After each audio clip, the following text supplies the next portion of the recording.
Board of Education meeting into session. The first order is our roll call. Mrs. D'Angelo. Mrs. Russell. Here. Ms. Cattouli. Here. Mrs. Davidson. Here. Mrs. Hill. Here. Mr. I Boyer. will say that Mr. Dave Boyer will be joining us via Zoom. So we'll have all of our action items will be roll calls. And the next thing on the agenda is the actual adoption of the agenda. We have not done this in the past, and we found out that we were not following the Roberts Rules of Orders correctly. So I need a motion to adopt the agenda as presented. I move. I'll second. And I'm assuming there's no discussion? All those, oh, do I have to do a roll call? Yes. Okay, roll call, please. Mrs. Russell. Yes. Ms. Cattouli. Aye. Mrs. Davidson. Yes. And Mrs. Hill. Aye. Okay. We're on to community and staff participation, and at this time we do not have any cards, so we're going to go right on into our workshop, which is the real reason why we're here. And the first one is going to be the report on our bond sales. Dr. Nguyen. Yes, so we have Tim Cardy joining us today via Zoom to report on the bond sale that we have. In front of you, you will have the first one will be the 3-page will be the bond sale summary. And the next page is much thicker. It's the entire report of final sales. And so I want to make sure that you have that in front of you. And we'll be doing the summary portion first right now. Thank you. So Tim, if you can hear us, please feel free. Yes, can everyone see me and hear me? I can hear you. I can't see anyone, but can you all see and hear me? We can see you. We can hear you. So, yes. Yes. Is that a yes? Yes, that is a yes. We can see Of course, and hear I'm not in you. my head, and you said you couldn't see me. Okay, Yes, we can see okay, you. okay. All right. We'll make this work. Well, anyway, good afternoon, Madam President and members of the board. It's nice to see all of you. I'm Tim Cardy, your longtime financial advisor. So in June, we had 2 very successful days. We had a day where we successfully refinanced some of our Measure K bonds, and then a day where we sold some new bonds under Measure K and some new bonds under Measure G. And there's a relatively new provision in the law, it's been around now for 3 or 4 years, that whenever a bond sale is completed for a school district in California, something called the, quote, report of final sale is to be delivered to the board. And it has a lot of data in there about what the repayment schedule is and what all the costs were and so forth. So that's that thicker presentation which Nancy was describing that you could read at your leisure. We don't necessarily have to go through that this afternoon. But that's just for you to have with a lot of details about the results of those bond sales. And we can cover any of those slides if you wish, but what we thought might be more useful this afternoon in the interest of time was a briefer, what we've called bond sales summary, which is a deck of 2 slides plus a cover, which I think you have on your screen or in front of you at the moment. So you can see on this cover the 3 transactions that I was describing. The one at the bottom center, that was the refi Measure K. The top left, a $39.5 million Series B draw under Measure G. And the top right, an $8.5 million draw, the Series G bonds under Measure K. So maybe, Nancy, if we go to the first slide, here's the big picture, the refi of Measure K, which was extremely successful. So if you look at the top, bullet 1, look at that interest rate delta on the old bonds. We dropped the interest rate from a little over 5.3% to about 2.5%. We saved the taxpayers over $4.4 million spread out through from 2021 to 2039. And of course, as required by law in California, no extension of the term. Now, we also thought it would be helpful for you to see, this is not the first refinancing that I've done with you since I've been your financial advisor. So back in 2016, we refinanced the Measure K bonds and saved the community over $3.9 million. So when you add that to this $4.4 million, really in the last 4 years, the Los Alamitos Unified Board has saved over $8.4 million in local taxpayer monies that would have left the district to go to out-of-town investors and now remain in the community in terms of a reduced interest cost on bonded debt. So a grand slam home run, I think, for the district in terms of the refi of Measure K. In terms of the new funds, the next slide. So we had back-to-back competitive sales, Measure K, Measure G. Andrew and Nancy participated the morning of June 23rd. So for Measure K, the $8.5 million piece, we had 5 financial institutions from around the country bid. The winning bidder was Wells Fargo, and the average interest rate on those bonds, 25-year money, 2.57%, so extremely low interest rate. Then about a half an hour later, we took the bids on Measure G. Now we got 7 bids. Now you might wonder why more bids on G than on K, and that was because of the size. We had a bigger piece, $38 million, $39 million compared to $8.5 million on Measure K. So when you get a bigger size, you get a little more interest from financial organizations. Bank of America happened to be the winner for that piece. The average interest rate on that one, 2.24%. They had a little different structure than the Measure K one. But I think probably what was most important, and I think Andrew and Nancy may have shared this with you previously, you know, originally, we were going to sell that next draw under Measure G next year, 2021. And through your actions and Andrew and Nancy's leadership, we moved it forward by a year. And if you look at the interest rate we thought we were going to pay on that Series B bonds under Measure G, compared to the interest rate we got, we saved the taxpayers about $29.8 million in reduced interest cost compared to what we thought we were going to get had we waited until next year and interest rates were more what we thought they would be when we put Measure G on the ballot in 2016. So again, I think looking back, in spite of COVID-19, in spite of everything going on, a smart move by the district to get into the market in June. There's going to be a lot of uncertainty, I think, with the presidential election looming, particularly if there's political fights with the Supreme Court nomination and just a lot of things going on. So we got in and out of the market, locked down interest rates much lower than what we thought we were going to get when we put these measures on the ballot before the voters.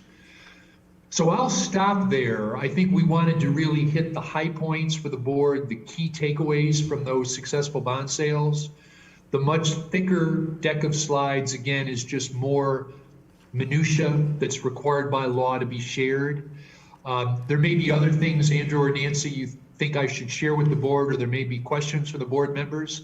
But I think what I wanted to do mainly was hit the high points and share what I think, again, was a very successful trio of transactions that I think are really going to be a benefit to the taxpayers of Los Alamitos Unified School District. So why don't I stop there and see if there are any questions or anything additional that I can add to be helpful. Thank you very much, Mr. Cardy. I believe that Mrs. Hill has a question. I do. Hello, Tim. I know you can't Hi. see me, but I can see you. So I did open up the other packet that you did give us, and I did want to talk a little bit about our credit rating. And can you Yes. tell me how that impacted the interest rates we got and what that does for us? Sure, that's a great question. So that happens to be page 2 of the thicker document. So for any government agencies, the highest credit rating available is AAA. We have the next highest credit rating from both Moody's and Standard & Poor's. Standard & Poor's calls it AA+, Moody's calls it AA1.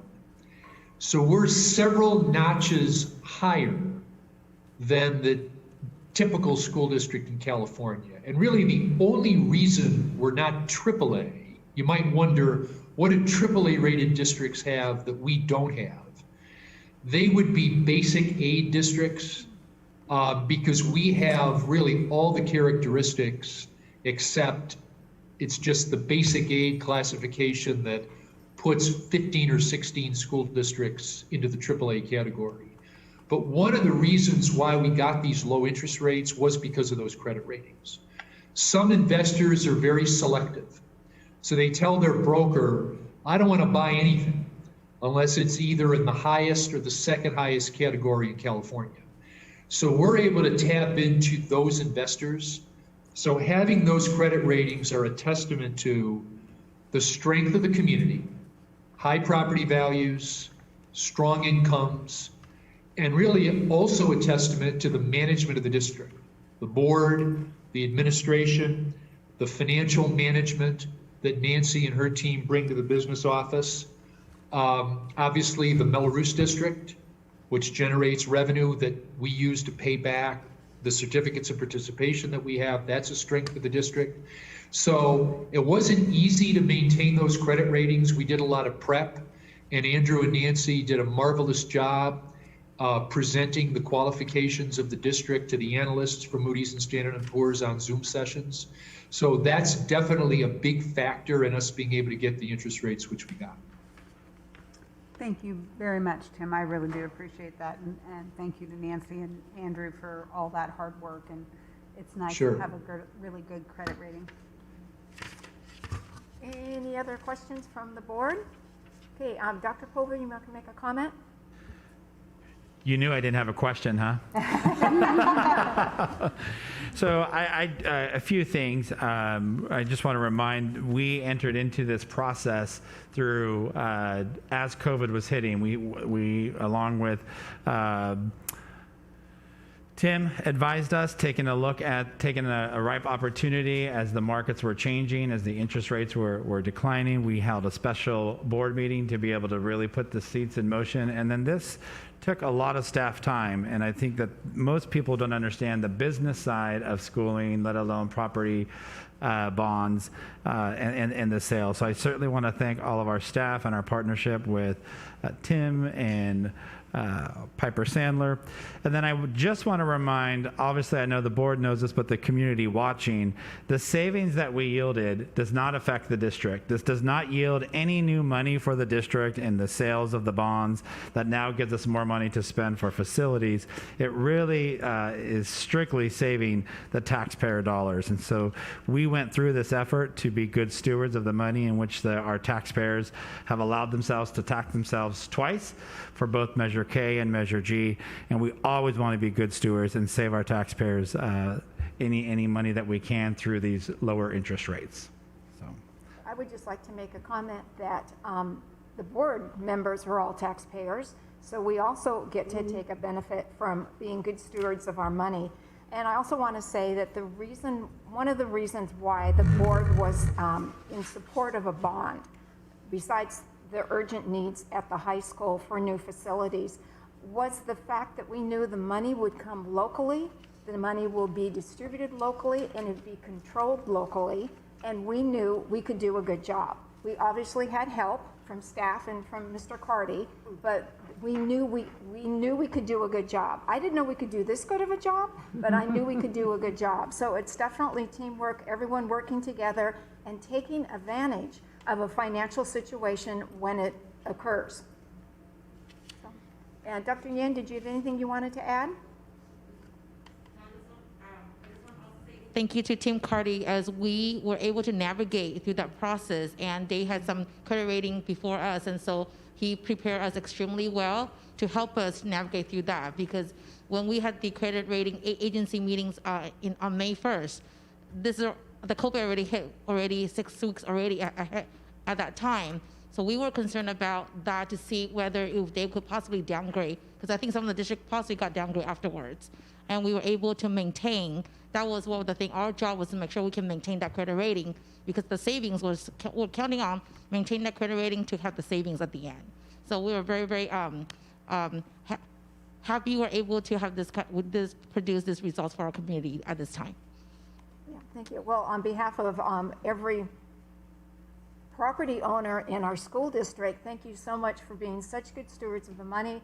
I know we have lots of needs, and I know that we are doing our construction in a thoughtful, planned out manner to try to get the most money we can with the amount of money that we have. So thank you. Are there any other questions or comments from the board? I just would like to thank Tim because in the age of COVID, it's so nice to hear wonderful news. And I think especially at a time when everybody is concerned about money, to be able to help make it better for the taxpayers is a good thing. So thank you very much. Oh, my pleasure. I'm glad to have been part of the process and have had the opportunity once again to be of service to you, the board, and to Andrew and Nancy and the entire Los Alamitos Unified team. So thank you so much. Okay, thank you very much, Mr. Tim Cardy. Okay, we're going on to our next agenda item, and that is going to be our update on our district's opening plans, and I believe Mrs. Reed will start that presentation.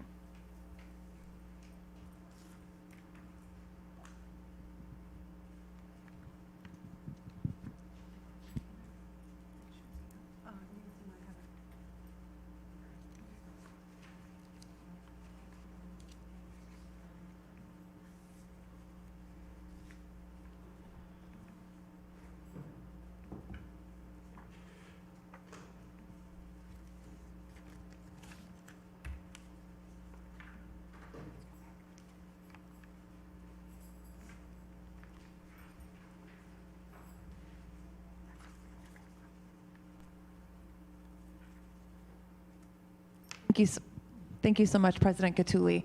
Tonight, I'll be co-presenting with Dr. Frazier, our Assistant Superintendent of Human Resources, and we've also invited our district nurse, Erin Lawrence, to provide some information on our district opening and safety plan and some of the major updates that have taken place since we initiated our plan.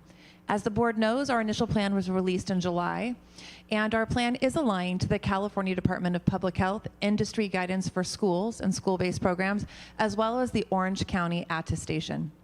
Our document is fluid, and so it's updated regularly as guidance that we receive changes. And so right in the bottom corner where you see the logo on the front opening page of our plan, if you dig a little deeper, you'll notice that the update date is always beneath our district logo, giving our community and stakeholders information as to the update date. And so today you can see September 22nd, we did formalize some of the updates that we're going to be sharing with you this evening. And this updated plan is available for download on our district website at www.losal.org. And so from its infancy, we've developed 3 contingency schedules for this school year: a distance learning schedule, a hybrid learning schedule, and a traditional learning schedule should we ever return with additional safety enhancements. Right now, throughout these last couple of weeks and moving into next school week, we're really focusing on our hybrid implementation at our secondary school sites. As many of you know, today we graciously welcomed our Eagles and Lions back onto campus as our middle schools resumed instruction for in-person learning. And now we're really preparing and focusing on the start of the hybrid schedule next Tuesday, September 29th at the home of the Griffins. And so just an overview of a 6-12 hybrid. As many of you who have been along this journey with us know, it really is a blended model of in-person and distance learning. Our goal is to have about 50% of a traditional class size in person. So if you had a classroom of 32, that you would have 16 students on cohort A and 16 students in cohort B. And so that is the ultimate goal. Some of our periods may run 55, 45, trying to really balance the number of students in each period. It can be really tricky and challenging, in particular at Los Alamitos High School, when it's such a nuanced schedule and we're looking to make those same proportionality reductions in a period-to-period schedule throughout the school day. And so in our schedule, our students learn on campus 4 days a week and participate in distance learning 1 day a week. And how we shared before, our hybrid plan, we are following all of the CDPH guidelines, which include staff and students being required to wear facial coverings while on campus, that our staff desks and students' desks are a minimum of 6 feet in distance apart, that we have maximized space between our student desks, and we are using desk shields in all of our classrooms across the district. In addition, we are partnering with our parents in the community who begin a symptom screening and temperature check at home, and then when students arrive on our campus, we also take their temperature and do a symptom screening. And so we are really excited. We were able to deploy for the start of our middle school hybrid and into our high school opening next school week. Clear dust shields, which I can tell you from speaking with teachers has been just a huge change in the environment, especially in our elementary school classrooms. Our previous dust shields, as you know, they were solid white on the side. So as the rows behind, students had a little bit more difficult time seeing through the visibility of some of the dust shields as we angled students to maximize the distance between them to be able to see the teacher and the board. So it was really wonderful that we were able to find this local vendor and provide these clear dust shields for our students across the district. So 2 of the updates that went out actually last week was the finalized middle school hybrid schedule as well as the finalized high school hybrid schedule. And so our Monday, Tuesday, Thursday, Friday schedules really did not change. From its infancy, we've been operating an AM/PM cohort model across the district. What did change, and we updated the board 2 weeks ago as we were partnering back with our summer teaching group and our department chairs, was looking at the change in the schedule that instead of bringing half of our students on campus on Wednesdays and alternating every other week as we do our elementary students, to implement a distance learning schedule on Wednesdays. So the teachers did give input, and it was unanimous across the 3 school sites that we would change to Wednesdays being distance learning. This does allow for teachers to have 3 points of contact per period with students. So if they see a student on Monday, Wednesday, and Thursday, or Tuesday, Wednesday, and Friday, they're really able to keep more continuous planning with their lessons instead of trying to really remember, right, those 2 cohorts between Wednesday, who had what lesson, which periods are in which sequence of instruction. It also cuts down the number of passing periods for our students on campus and gives us another day in between the middle of the week that we can come in and sanitize when students aren't present as well. So a lot of purpose to it. And so Los Alamitos High School students were supposed to receive this afternoon their email with their cohort assignment. Dr. Stone has already emailed out to our parent community, letting them know that they will receive the email in the morning. Our Parent Square system updates nightly with Aries. And so when counselors made some changes of cohorts today, those won't be updated until the overnight integration runs. So in the morning, those emails will be pushed out when we can be assured that all students' correct cohort will be received via email. And so wanted to give just some planning measures, some updates with what's happening 6/12. We have been to all school sites. If you were at our middle schools today, you were able to see that we have clearly marked areas where students, staff, and visitors queue to maintain physical distancing at all doorways, gates, and common areas. We have designated drop-off and pickup locations that really discourage large gatherings and really lessen the concentration at each entry point as students come onto campus. And so at Oak, they're using an Alpha system where they divided up between 4 gates. And at McCullough, they're utilizing about 7 gates across the campus. And they're encouraging parents to drop off in different locations so that they're slowly bringing on students to all of their entry points. We've also established directional hallways and passageways for foot traffic. Really the goal of reducing that face-to-face contact. We've clearly designated entrance and separate exits. We have over 400 signs up, vinyl signs up across our 6/12 school sites.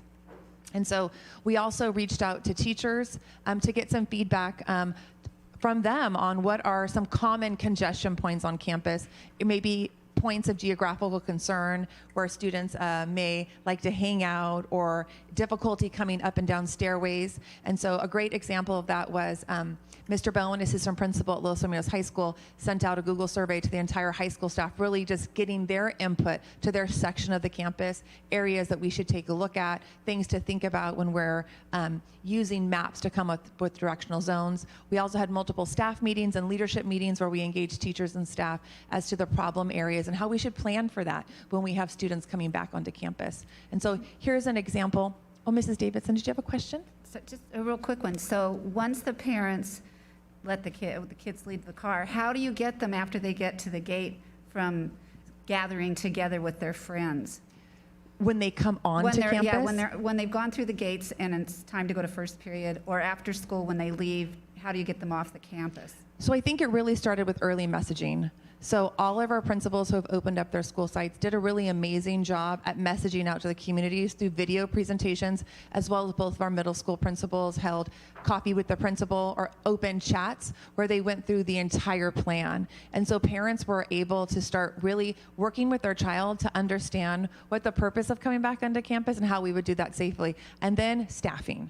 So when you walked onto our middle school campuses today, you probably saw way more adults purposely stationed across the campus, making sure that they could give verbal reminders and cues along with the signage, sandwich boards on top of that with language about how to continue movement, and then all teachers with their doors opened, clearly bringing students in. So from the minute the gates opened, students came onto campus and went directly to their first period classroom. So there really wasn't an opportunity to congregate on campus with the amount of adults that we have out, really signaling to students, verbally giving them directions as well. And I have to say, our students were amazing.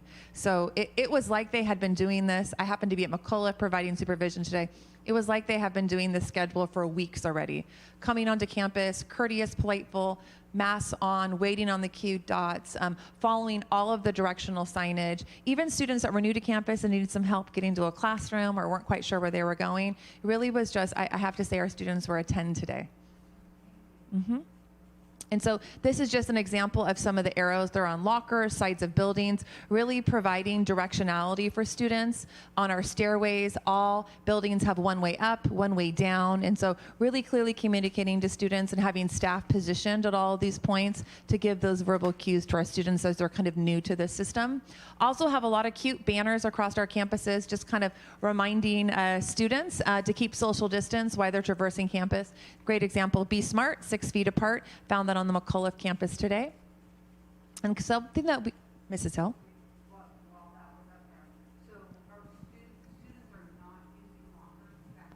That's accurate. So our students are keeping all of their personal items in their backpack, and we're not using street lockers nor our PE lockers, nor are we dressing out currently for physical education. Mrs. Catulli. Mrs. Reed, because the kids are only on campus approximately 3 hours, I know there's no lunch. I mean, if we're serving lunch, you pick it up and you take it home. And I'm also assuming we're not having a nutrition break. We don't have a nutrition or a lunch in our hybrid schedule. We have an extended passing period, which I'm going to talk about in a moment, but its purpose isn't to feed students, but to give students the time they need to follow the directionality of campus, because they now may be not cutting across the quad and having to walk in a particular around the outside direction to get to their classroom, as well as having enough time to come in and provide support to us as they're sanitizing their own desk area upon arrival. Thank you. Absolutely. So one of the things that we've done with our secondaries is we've established a district office lead who was or is currently with the high school, meeting with the administration team daily to complete a hybrid planning checklist that we then email out to our entire cabinet team every day. And so it's about 8 or 9 pages in its totality, ends up being filled with lots of red notes, things that are needed. So we're really working with our sites daily to see exactly what have they received, what haven't they received, what still needs to be done in many of the areas. And so just some of the areas that we touch on in our daily meetings are classroom cleaning and PPE supplies. How are we working with campus directionality and signage? So that may have started with a discussion of looking at a school map, and now we're at the place of implementing. Did we order the signs? Have the signs come in? Have the signs been installed? So really following through systematically and exactly where we are in the implementation of our plan. Have the hand washing stations been delivered on campus? Where will those hand washing stations be placed? Isolation areas, is that designated? Is there a cot there? Is it clearly the signage on the outside? Have we worked with food services to establish where food service kiosks will be for pickup? Are shade structures in? Have the water bottle filling stations been put in? What are the pickup and drop-off procedures at each school site? Have we scheduled the bell schedule with IT? What does passing period supervision look like? Do we have a schedule out to the staff? What about gate supervision for starting dismissal? So there's a lot of components logistically that have gone into the planning purposefully of the opening of our 612 school sites. And so we use this common document that's updated daily to really communicate out where we are with the larger team here at the district office. So we have been using extended, or will be as well at the high school, using extended passing periods and additional bells and tones to help initiate directional traffic at secondary sites. So something very different in planning for the secondary openings was the passing period. How will we handle directionality, concentration of students, and we look at particular geographic areas on campuses that could be trickier. How can we use what we already have to help students learn those routines? And so I think a great example is the 700 building at Los Alamitos High School. For those of you that drive by, it's the large building you can see from the boulevard as you drive by. Looks a little circular in formation, and it's two stories. And so this is just an example of how the high school will be handling the flow of students into the building and out of the building. So students are going to be entering the 700 building through the center stairwell area. They're going to be exiting primarily using the exits on the far north and south ends of the building, so coming in the middle, exiting at the ends. We're going to be using 2 dismissal bells at each period, and they will be staggered. The first bell will ring a minute early to allow the students on the west side of the building to exit. The regular dismissal bell, which is going to have a different tone, will ring at the regular time, and all of the students on the east side of the building will be able to exit. So we're slowly bringing out the concentration of students in a one-way directionality down the stairs. We identified 3 rooms that will be exceptions. Room 700, 701, and 755 will exit out the center stairwell at the first bell to further mitigate congestion, because those would have been the students that would have had to walk the full distance of the south and north ends of the building. In addition to this, we have signage. All exits and entrances will be supervised by staff to help direct students as well. And so we are using a 10-minute passing period at the high school and a 7-minute passing period at the middle school to really allow a slower amount of time for students to trickle out of buildings and plenty of times for students to navigate really more of a circular flow of directionality on campuses using the signage that will be put out. We've also worked hard distributing and implementing replenishment protocols for all supplies to classrooms, as well as developing a custodial checklist that's posted in every classroom. And so this is just a half sheet of paper that's put up weekly where the custodian will come in and initial and then time when each of these cleaning activities were completed the night before, really giving staff in the room that confidence that the room has been cleaned to the level that we've agreed upon, as well as any student who may be coming in each day, knowing that the room was disinfected and sanitized previously the night before. We are utilizing a shared responsibility for disinfecting and sanitizing inside the classrooms, and so that really starts with the teacher's responsibilities. We're asking our teaching staff to manage the student desk shield use, really working with students to minimize the unnecessary touching of the front of the vision of the screen. Also, we're asking teachers to monitor hand sanitizer use as students enter the classroom to ensure that every student has sanitized their hands as they walk into the beginning of each period. Also, we're asking teachers in the classroom to maintain clear and clutter-free surfaces for nightly cleaning and disinfecting, so that when our staff come through with the electrostatic guns and are spraying the disinfectant at night, that we're really able to get all high touch, all surface areas. And so we're going to rely on our teachers to make sure that all of paper items, lesson plans, student work will be placed away so that we can really disinfect the entire classroom. Students' responsibilities will be using alcohol wipes to sanitize their personal space and desk shield. So in the evenings, our custodians will be coming in. But then when I walk in as a student to each period of instruction, I'll be grabbing an alcohol wipe or 2, wiping down my own personal space so I can be assured that my area is sanitized, wiping down my desk shield, walking over to the trash can to throw away the alcohol wipes, and then at that point sanitizing my hands and returning back to my seat. We did this today at the middle school, and every middle school teacher that I talked to said after first period, it was like the kids had been doing it all year long. It was automatic. It really just took that first period introduction to what the responsibility was, and it was like clockwork. Custodians' responsibilities inside the classroom will be to perform the routine daily custodial duties that we've had present during a traditional school year. Also, they will be nightly cleaning and disinfecting each classroom used by students or staff with the electrostatic gun and an EPA-certified disinfectant. They'll also be responsible for refilling and restocking each classroom's COVID-19 supplies, as well as cleaning and disinfecting desk shields. Ventilation recommendations. So we wanted to spend some time today really looking at the recommendations and considerations put forward by the California Department of Public Health. And so anything in black is actually text from the recommendations from CDPH, and blue is the action that we've taken so far as a school district. And so introduce fresh outdoor air as much as possible, for example, by opening windows where practicable. So as a district, we are making the recommendation to all staff to leave doors and windows open during instructional hours. Next recommendation, when cleaning, air out the space before children arrive. Plan to do thorough cleaning when students are not present. And as a district, we're performing our deep cleaning and disinfecting nightly when students are not present and staff are not present in our classrooms. If using air conditioning, use the setting that brings in outside air. All of our district HVAC systems do bring in outside air.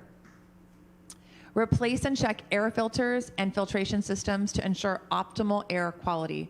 District HVAC systems have been serviced and filters have been changed to the highest possible filtration for each unit. And so this took place beginning in the summer and has been completed prior to our classrooms reopening. And then it says, if opening windows poses a safety or health risk, e.g. by allowing pollen in or exacerbating asthma problems to persons using the facility, please consider alternatives.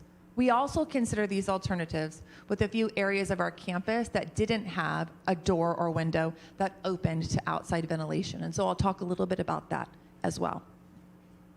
The first thing it asks you to consider is, for example, maximize central air filtration for HVAC systems, targeted filter rating of at least a MERV 13. Upgrade the building's air filters to the highest efficiency possible. District HVAC systems have been upgraded to the highest rated filter possible for that HVAC system. So each HVAC system has a level of filter by which it can optimally run. If you place a filter in it that it can't accommodate, it can cause mechanical malfunction to the unit because it's pushing forward, right? Too much air through the filter that strains the machine. So we have examined our air filtration systems, and our HVAC units currently have the highest filter that each HVAC system can accommodate. Consider installing portable high-efficiency air cleaners. We have purchased and are awaiting shipment of high-efficiency HEPA air purifier for every classroom where students are present. That order was set to ship today from Texas and should arrive here on Friday. So we'll have a high-efficiency HEPA air purifier for every classroom across the district. Make other modifications to increase the quantity of outside air. Our HVAC units, the fans within them, will be running continuously for 2 hours before and 2 hours after school to start the ventilation inside the classroom. Our HVAC fans will also remain on during instructional hours. So the typical setting, right, on your air conditioning system is when the system reaches its desired temp, the system shuts down. We've changed our setting so that the fan, even if the room is at the desired temperature, will continue to run to help the circulation of air. As I mentioned earlier, we have 2 areas across the district, the Los Alamitos High School 700 building and the top story of the 2-story building in McCullough that don't have windows or doors that open for outside ventilation as they open to an interior hallway. And so today they were able, an air company, to come and change the damper on the system to increase it to a 50% of outside air coming into the buildings. And so I just want to remind the board that these are things to consider when you can't open your windows and doors to the outside. So when we look at the HEPA air purifier systems that we've purchased, we have purchased the Allen Breathe Smart Classic True HEPA air purifier. Some of the specs on the unit I'm going to kind of quickly go over.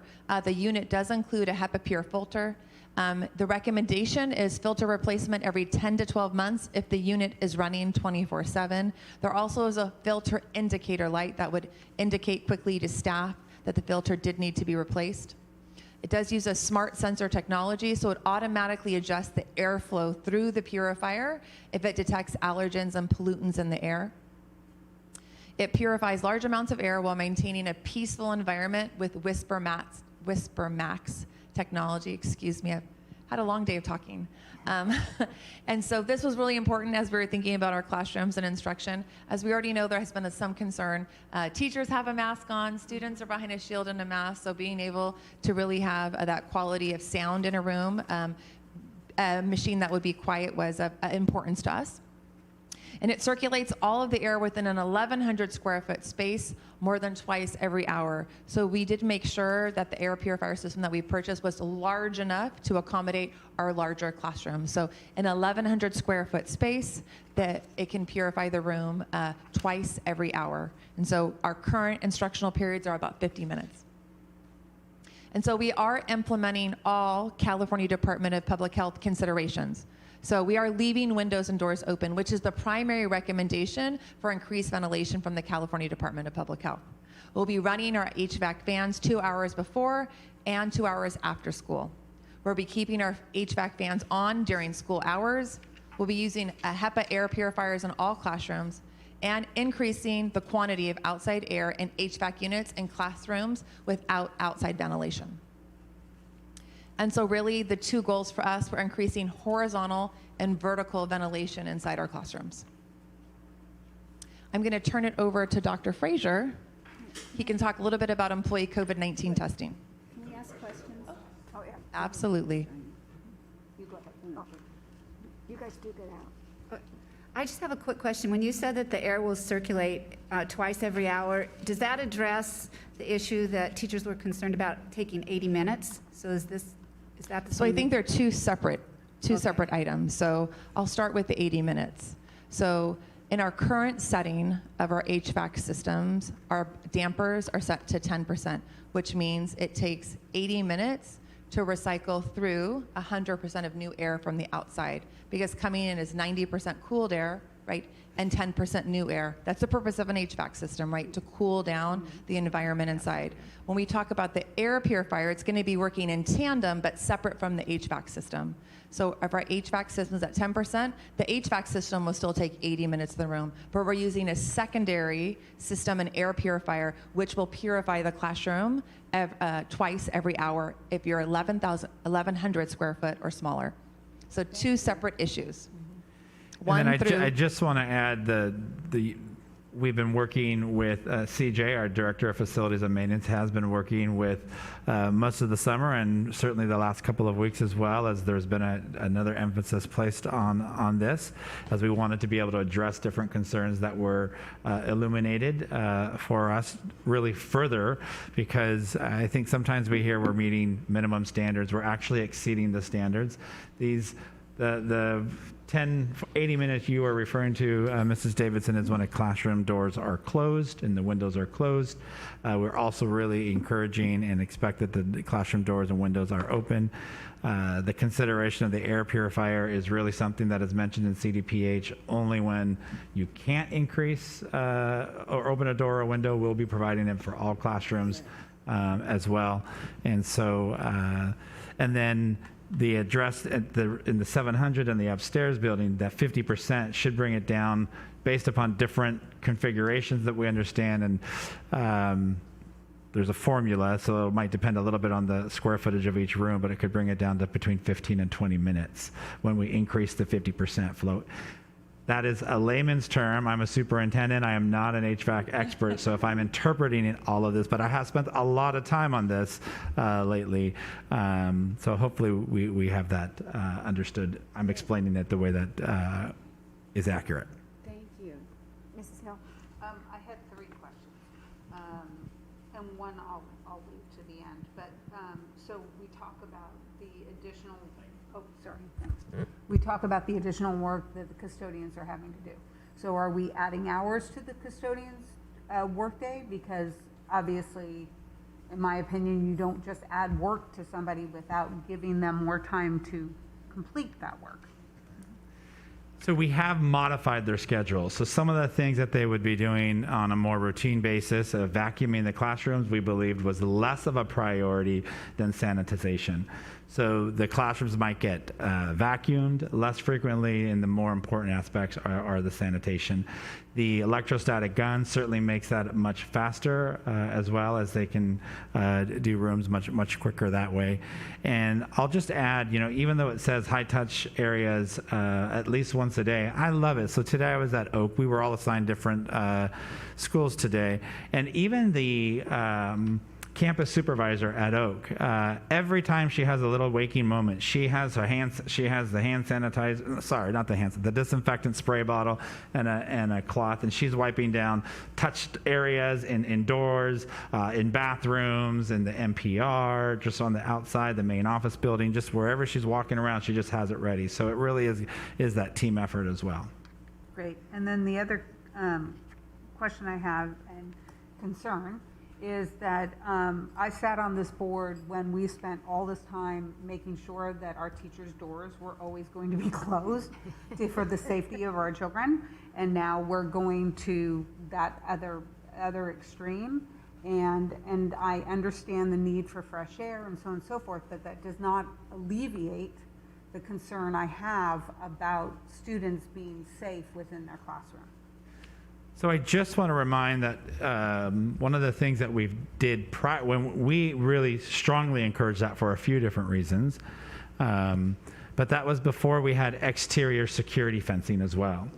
So all of our campuses, other than Los Alamitos High School in some areas, but the bulk of it have the exterior security fencing. So even with the classroom door open, outside visitors cannot come onto the campus. So we still believe that it is safe.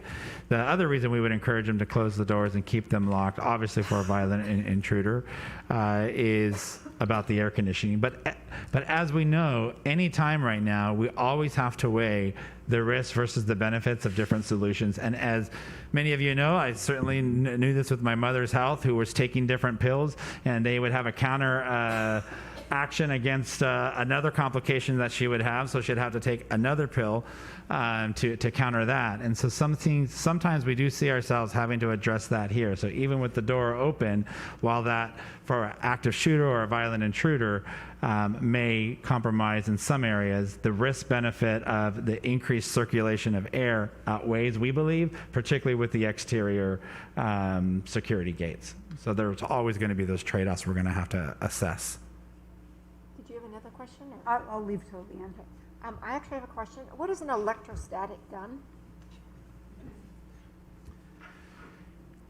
I can't give you the technical aspect of it, but basically you would take the disinfectant spray, and they're not cheap. They're $1,500 or more each. Whoa. They're back ordered ongoingly, but you can put the disinfectant in the gun, and it sprays more of a fog than a really fine mist. Okay. Think of it, it's not analogous, but when you see a painter who's spraying as opposed to rolling or straight, how it can cover a larger surface and break it over. So it's more efficient and breaks it into smaller areas. And CJ, if you're out there, I hope I did a good enough job with that. I was going to say, we just had a conversation about this the other day, because I was calling it the Ghostbuster machine. So CJ had to set me straight. I was thinking, is this something I need to have in my house? I don't think so. Not at $1,500 and back ordered. No. So the electrostatic gun is something that ionizes a disinfectant so that it creates a cloud that can envelop an area. So like if you sprayed the top, if you sprayed the top of a surface, it would also envelop the surrounding surface. Oh, okay. Because it's ionized, it's like when you rub a balloon on your head and the hair sticks to it, kind of. That's how it works with the disinfectant. So it is applied all over in one pass by. All right, that answered my question. Thank you. I did not know what it was.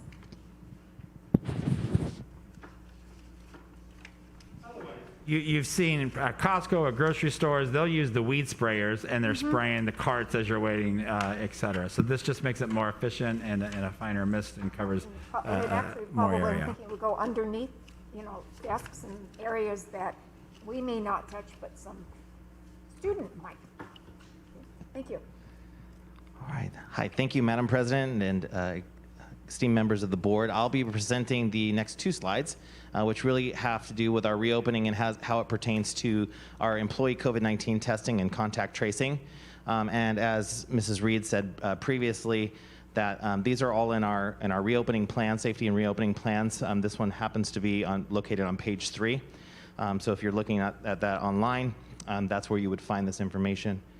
I want to start by saying a couple thank yous to my HR team, who's done a fabulous job in really coordinating this effort to test all employees in the school district in a really short period of time. Our principals and site administration, our school office coordinators who spent the time coordinating at each site, a space to actually do the testing, a schedule for the employees to be tested.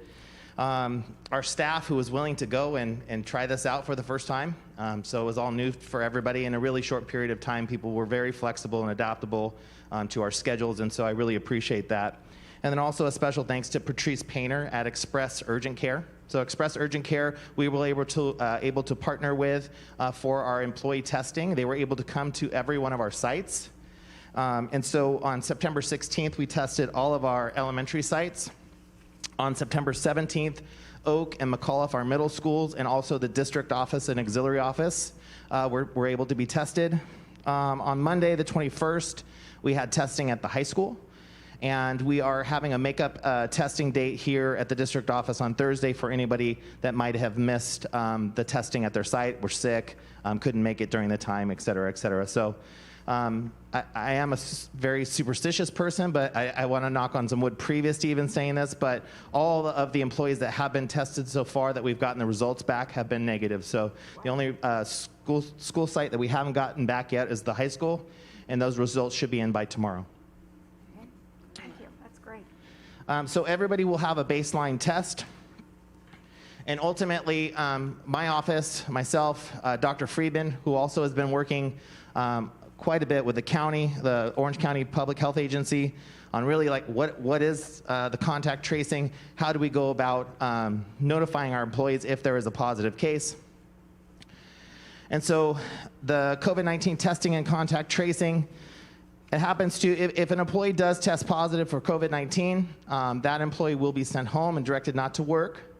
The Orange County Healthcare Agency will be notified and will communicate with the employee regarding the next steps. And those next steps really are a couple different kinds of letters. So if you are a close contact with an individual that's identified and notified and instructed to you would be instructed to take a test and quarantine for 14 days.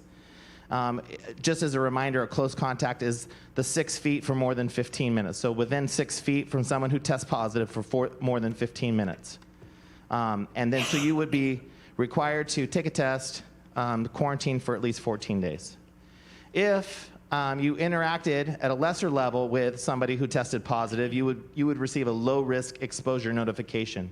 So that if you were outside those 6 feet for more than 15 minutes, then you would potentially get the letter that notifies you that you were a lower risk. The workplace of a person testing positive or any other impacted areas will receive extensive cleaning and sanitation. So in addition to being notified at a low risk, any room that involved a positive case would have extra sanitization and cleaning done to it. Can I ask a question, Dr. Fraser? Sure. So if somebody tests positive in a classroom, are all of the students' families notified? So in terms of a student? Yes. So- So if I'm a teacher and I'm sick or another student is sick, are the other families notified?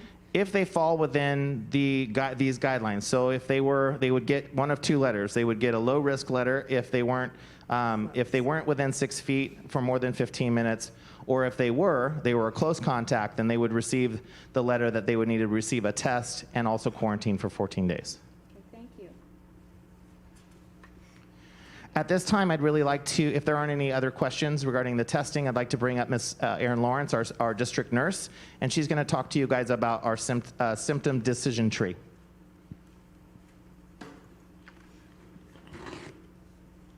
So Mrs. Lawrence kind of As Mrs. Lawrence comes through, I just want to remind the letters really for contact tracing are initiated through the Orange County Healthcare Agency. We're very fortunate that the Orange County Healthcare Agency has a emergency school response team that is dedicated just to schools, so that as a situation arises, that's exactly who we end up contacting. So both Dr. Friedman and Mrs. Lawrence have been of great assistance when we have questions through that. And as they have developed, they've also been partnering with Chalk and Irvine Hospital, and they've helped us develop some, for all schools, this symptom decision tree, because as we come about and started experiencing, well, what if I have a cough? What if I have other things?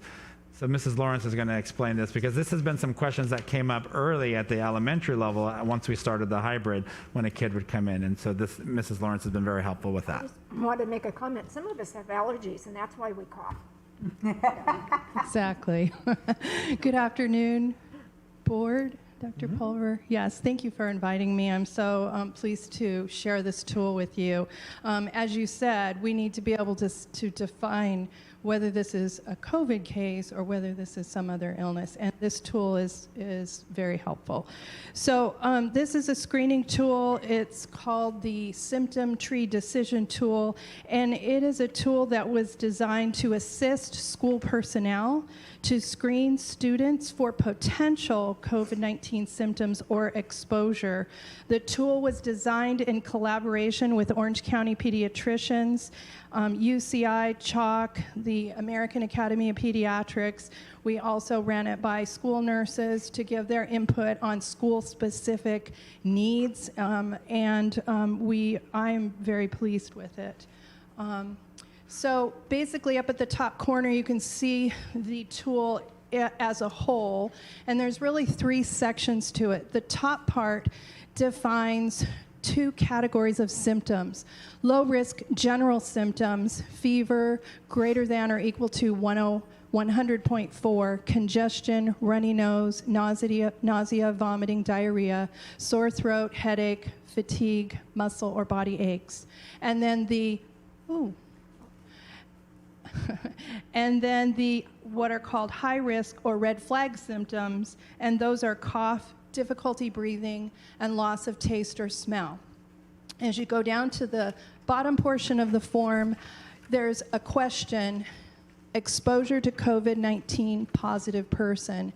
And we define close contact as someone who has been less than 6 feet away from a person who is positive for COVID-19 for longer than 15 minutes or 15 minutes or longer. So if the answer to the exposure question is yes, you go down to the bottom, and the direction for the student would be to stay home and return to school 14 days from last contact unless symptoms develop. If symptoms develop, perform the SARS-CoV PCR test. So that is for someone who has had positive exposure to someone who has tested positive to the COVID test. Yes. The criteria is 15 minutes with a person who has been diagnosed. Is that a cumulative or one time? It is a cumulative. So if I was with you for 5 minutes, and then I was with you again for 5 minutes, and then again for 5 minutes, that's the 15 minutes. Okay. Yeah. With less than 6 feet. Okay. For less than 6 feet for a total of 15 minutes, and it is a cumulative. Okay, thank you. Okay, so then we go back to the exposure question, and if the answer to this question, the person was not exposed to a person who had tested positive to the COVID test, and they are exhibiting one low-risk symptom, and again, you can't see it, but those are up there. So if they have one of the low-risk symptoms, then they fall into this direction, which is to send them home, return to school 24 hours after symptom resolution without fever-reducing medication. Now, if the answer to the question is no, they have not been exposed to a COVID-positive person, but they now have 2 or more of these low-risk symptoms, or if they have one of the high-risk symptoms, Then you would proceed to the right of that column, which is they need to be sent home and they need to be evaluated by a healthcare provider, and only a healthcare provider that can give us a differential diagnosis of those symptoms. So we have 1, 2, 3. A healthcare provider would confirm an alternative diagnosis. The healthcare provider's note must be on file with the school, and a SARS-CoV-2 PCR test is not needed. They may return to school 24 hours without fever and symptoms improving with that note. If they were to have a test and they tested negative, and again, they had no exposure to a COVID positive person, then they may return to school after 24 hours without fever and symptoms are improving. And then the third one is if they are tested and they are testing positive on a SARS-CoV-2 PCR test, or if no provider visit or test was given to us, then they would need to isolate for the full 10 days since symptom onset, and 24 hours without fever they may return to school, and quarantine of their close contacts confirmed, and they would contact and then that would be in contact with the Orange County Healthcare Agency. And this document has been approved by the Orange County Department of Health, and it will be available on their website. I'm not sure if it's on the website yet. I actually received this from Pamela Kahn at Orange County Department of Ed to present to you, and we're going to be rolling this out to staff. I'm already beginning training. We'll do video training with staff in the offices, and I've already done training with the health office staff. But we've been waiting to roll it out till everybody can follow this guidelines. Yes? So my question to you, and you kind of answered, but I just want to make sure I understand. Who will administrate and monitor this process? So this would be a process. This is a process of the office. So sometimes we're finding that parents are emailing the staff and letting them know they're calling in the office. They may call the health office. And when we determine that we have, this going on, we will use this tool to triage and inform family what to do. Great. And then the staff that'll be a note if Sally goes home, has been exposed to somebody, and now tests positive, that will be in her record, so then we know that Sally doesn't get to come back to school for 14 days. A medical note can be placed in the file, but the information that we're going to find out, we will then do reporting to health care agency, and working with them so that we can take further steps to, know when is the date they can return. And this part has already happened. So as we identify that someone maybe in the family was positive, then we are telling them they need to stay home, and we're recording when it's safe for them to return. That's what I needed to know. Thank you very much. Yes. That was very helpful. Yeah, thank you, and I really appreciate the video that you had made. It was forwarded to us, and it was very informative. Oh, Yes. I'm glad. Yeah, it Yeah. is a really wonderful tool. I was so excited when it came out. Thank you. Okay, does that conclude this presentation? I had One more slide. Okay. And I had one more question. Oh, okay. And to Mrs. Lawrence? Probably to Dr. Pulver.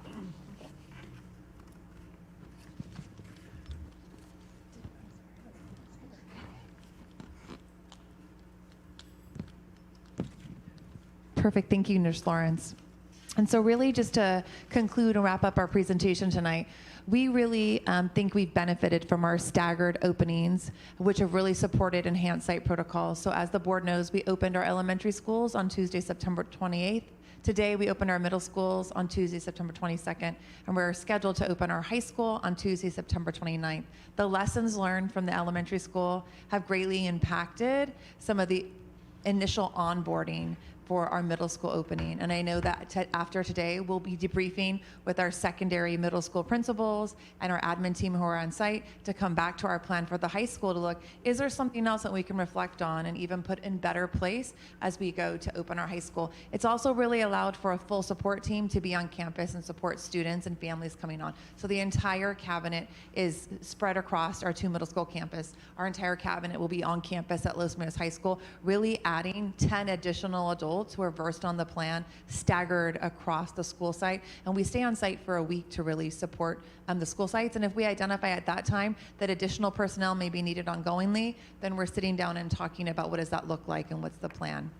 I've got a couple of questions from families just saying it's weird. We come on a Tuesday and we distance learn on a Wednesday, and then we come back to hybrid on a Thursday. That seems so odd to us. I can tell you from a planning and logistical side, it's really a gift. It gives us a day of opening, and then tonight being able to debrief with our middle school teams and make any changes to signage, directionality, messaging to students tomorrow, and have those changes ready to go on the second day that students return in the hybrid is really also just a benefit to our team as well. So just wanted to provide a little perspective on how we were looking at that opportunity when we're distance learning on Wednesdays, being able to really prep for that day 2 of students. Just so happens we started on a Tuesday and that Wednesday is distance learning, but it has been really nice for us to have that extra day now to prepare for the middle school students coming back. So we're open to any questions the board may have. The only other question I had is that how, first of all, I want to say what an extraordinary job. I know that the information is constantly available on the website for staff, for our parents. You guys have been so incredibly reactive to anybody who has sent an email and making sure that they are clear and so on and so forth. But how, and I know that changes happen constantly. It is the nature of the beast. So how will this plan be communicated to how was it communicated to teachers and staff at the middle schools, and how will it be communicated to staff at the high schools? So it's really been ongoingly communicated to staff at all levels. So as our principals have brought teachers back, we've been providing updates. They've had input into the schedules, some of the areas of concern and congestion on campuses.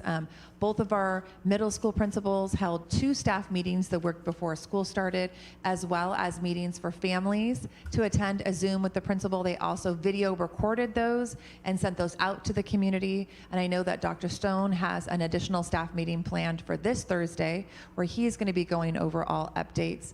Just today, Mr. Bowen sent out a full update to teachers on where we were with the planning of safety, gear being delivered, where the hand washing stations would be, the current plan for the 700 building.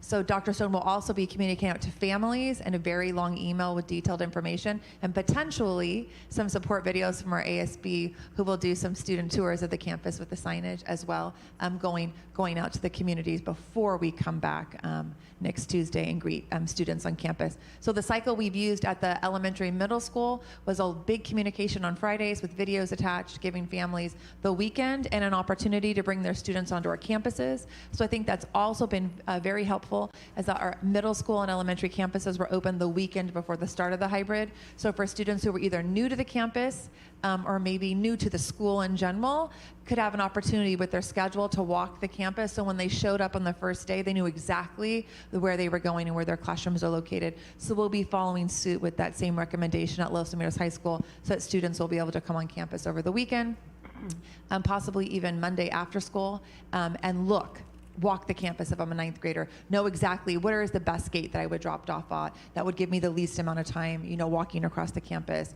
What would be the directionality using the map that Dr. Stone will take out, pathway that I'll take to my second period class. So really just vigilantly communicating and making sure that those communication pieces, if they're videos, are available for parents to watch at their ease. We've also sent a reminder on Sunday and Monday to families if they haven't watched the videos or taken the time to share the email with their students to do that as well, just as a follow-up.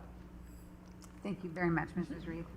Yeah, Mrs. Davidson? I have a quick question. I've had to kind of put the brakes on a rumor that started where people were saying that we're going from hybrid to traditional 2 weeks after starting. So what are the guidelines, and you don't have a date set for that? I think they need to understand that. We absolutely do not have a date set for that. So there really are no guidelines. So when our county came off the watch list, we were open for in-person instruction. That really was at the discretion and recommendation of the school district and the school board. We could have opened up in a traditional setting. There's nothing in the current county guidelines or recommendations that would prevent us from that. We chose to open up in a hybrid and staggered our opening so that we could do our due diligence in making sure that we could support our community and our teachers with a safe school reopening. And so we do not have a date at this time of when we would move to traditional. Dr. Pulver, do you want to add to that? No. Perfect.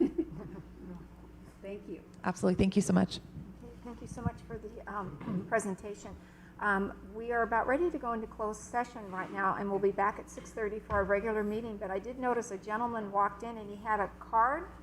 And did you want to address the board, or you're going to come back at 6:30, or you're going to come back? Okay, because this board firmly believes in listening to people. So I will see you then later. So I'm going to take us out of open session, and we're going to go into closed session. And like I said, we will return at 6:30. Thank you so much.